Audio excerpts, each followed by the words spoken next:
dosen kami dan teman-teman yang nonton semua. Sebelum kami memaparkan video materi proyek kami, izinkan kami memperkenalkan diri. Perkenalkan, nama saya Bimo Surya Putu. Perkenalkan, nama saya Feby Milka. Saya Dipa Herumandani Marutua Harahap. Perkenalkan, nama saya Abdillah Zikri. Jadi teman-teman, kami akan memaparkan materi kami. Selamat menonton. Bye-bye. Oke, baik. Di sini saya akan menjelaskan tentang prinsip-prinsip umum dalam pendidikan. Yang pertama ada berorientasi pada tujuan. Pendidikan selalu diarahkan pada pencapaian tujuan tertentu, baik tujuan nasional, institusional, maupun tujuan pembelajaran. Yang kedua ada perbedaan individu.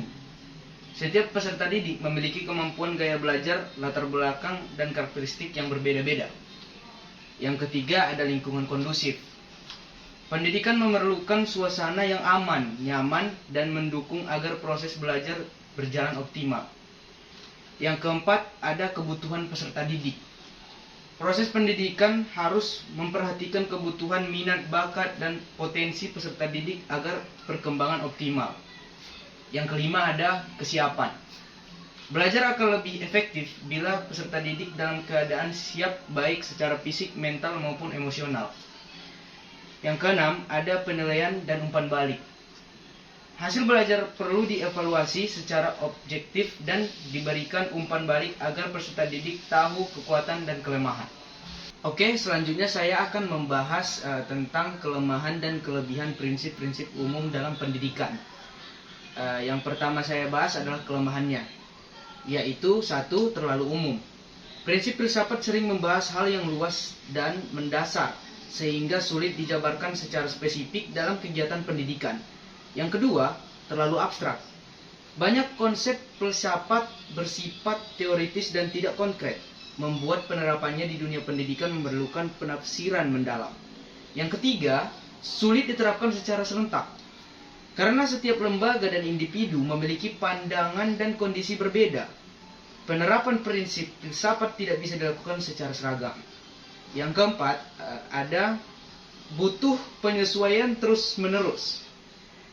Prinsip filsafat harus selalu disesuaikan dengan perkembangan ilmu pengetahuan, teknologi, dan kebutuhan masyarakat agar tetap relevan. Selanjutnya, saya akan membahas kelebihannya. Yang pertama ada memberi arah dan landasan. Menjadi pedoman bagi guru, peserta didik, dan lembaga pendidikan agar proses belajar berjalan terarah dan tidak asal-asalan. Yang kedua, bersifat universal. Bisa diterapkan di berbagai jenjang, situasi, maupun konteks pendidikan atau formal, non-formal, informal. Yang ketiga, fleksibel dan adaptif. Meskipun prinsipnya umum, ia bisa disesuaikan dengan kebutuhan zaman, kondisi lingkungan, maupun karakter peserta didik. Yang terakhir ada menghubungkan teori dan praktik. Membuat konsep pendidikan lebih mudah diterapkan dalam kegiatan nyata di kelas maupun lingkungan sosial. Antologi pendidikan adalah kumpulan tulisan dalam bidang pendidikan yang memiliki tema atau fokus tertentu. Bisa merupakan kumpulan karya dari mahasiswa seperti skripsi, artikel, penelitian, esai, atau gagasan konseptual dari para aktivis dan praktisi. Oke, selanjutnya itu ciri-ciri antologi. Antologi memiliki beberapa ciri-ciri. Pertama, kumpulan karya. Antologi pendidikan adalah kumpulan berbagai karya yang berbeda seperti puisi, esai, cerita pendek, artikel, atau kutipan. Yang kedua yaitu tema sentral. Antologi pendidikan memiliki tema atau fokus sentral yang berkaitan dengan pendidikan, pembelajaran, atau pengalaman akademis. Nomor 3 yaitu perspektif beragam. Antologi pendidikan mencakup berbagai sudut pandang tentang pendidikan dari berbagai penulis, pendidik, atau siswa. Untuk nomor 4, tujuan instruksional. Antologi pendidikan dirancang untuk mendukung pembelajaran dan mengembangkan pemahaman tentang topik tertentu. Nomor 5 yaitu konten kuratorial. Antologi pendidikan dikurasi dengan cermat untuk memastikan bahwa karya-karya yang dipilih relevan, bermakna, dan sesuai untuk pembaca yang dituju. Nomor 6 yaitu bahasa yang sesuai. Antologi pendidikan menggunakan bahasa yang sesuai untuk tingkat kelas atau audiens yang dituju, memastikan aksesibilitas dan pemahaman. Oke, yang selanjutnya yaitu karakteristik antologi. Ontologi memiliki beberapa karakteristik, yaitu yang pertama representasi, mewakili keragaman gaya penulis dan perspektif dari berbagai penulis. Yang kedua, kualitas, menampilkan karakter yang terbaik dari penulis yang dipilih. Yang ketiga, koherensi atau terkadang tidak ada tema karya-karya tersebut saling melengkapi dan memperkuat tema tersebut. Yang terakhir, nilai sastra, memiliki nilai sastra yang tinggi karena berbagai karya-karya tinggi. Oke, sekian dari materi saya. Oke, baik, saya akan menjelaskan materi saya yaitu aksiologi pendidikan. Nah, aksiologi pendidikan itu merupakan ilmu yang mempelajari tentang nilai dan manfaat dalam kehidupan. Tujuannya adalah agar mengetahui apa sebenarnya tujuan beserta manfaat nilai itu dalam kehidupan masyarakat. Nah, singkatnya itu begini, aksiologi merupakan pendidikan. Aksiologi pendidikan itu adalah ilmu yang menanyakan pendidikan ini gunanya apa, nilainya apa gitu, orangnya kemana gitu. Nah, kita masuk ke bagian ciri-ciri. Ciri-ciri ini dibagi menjadi 4. Yang pertama, fokus pada nilai. Yang kedua, kemanfaatan ilmu. Yang ketiga, penerapan dalam kehidupan. Yang keempat, pentingnya kemanusiaan. Nah, kita bahas satu nih.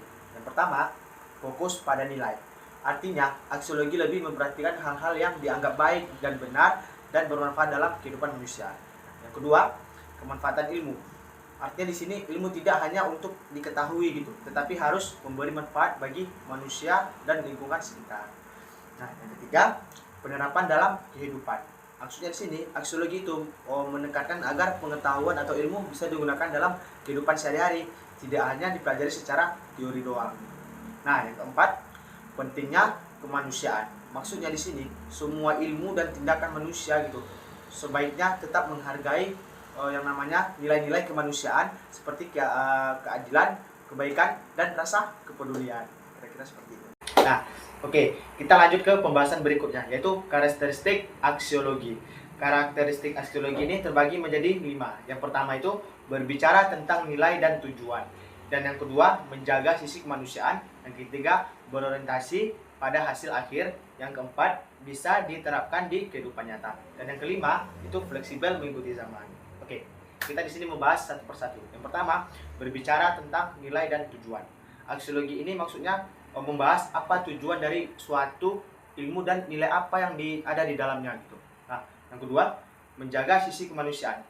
Ini maksudnya di sini adalah aksiologi itu mengingatkan agar penggunaan ilmu tidak merugikan manusia gitu, tapi membantu dan memuliakan manusia ataupun lebih memudahkan gitu. Nah, yang ketiga itu berorientasi pada hasil akhir. Nah, artinya setiap ilmu dan tindakan dilihat dari hasil atau dampaknya gitu, apakah memberikan manfaat atau tidak gitu. Ya, jadi harus kita pikirkan hasil dan nilainya. Nah, yang keempat yaitu bisa diterapkan di kehidupan nyata. Nah, aksiologi ini tidak hanya teori, tetapi bisa digunakan dalam kehidupan sehari-hari gitu. Nah, kita lanjut yang ke-5, yaitu fleksibel mengikuti zaman. Nah, ilmu aksiologi pendidikan itu yang berarti fleksibel mengikuti zaman. Nah, nilai-nilai dalam maksudnya di sini adalah nilai-nilai dalam aksiologi bisa menyesuaikan perkembangan zaman tanpa meninggalkan kebaikan dan kemanusiaan. Nah, kira seperti itu. Cukup sekian presentasi dari saya. Jika ada kesalahan kata maupun penyampaian dalam pembuatan video ini, saya mohon maaf. Saya Abdillah Zikri pamit undur diri. Dadah. Epistemologi pendidikan adalah cabang filsafat yang mengkaji hakikat, pengetahuan, dan ilmu dalam konteks pendidikannya yang meliputi sumber, struktur, kebenaran, dan validitas. Tujuan epistemologi pendidikan adalah untuk membimbing siswa dalam memperoleh pengetahuan yang valid dan teruji, melatih mereka berpikir kritis, serta mengembangkan sistem pendidikan yang memiliki landasan ilmiah fisiologis yang kokoh.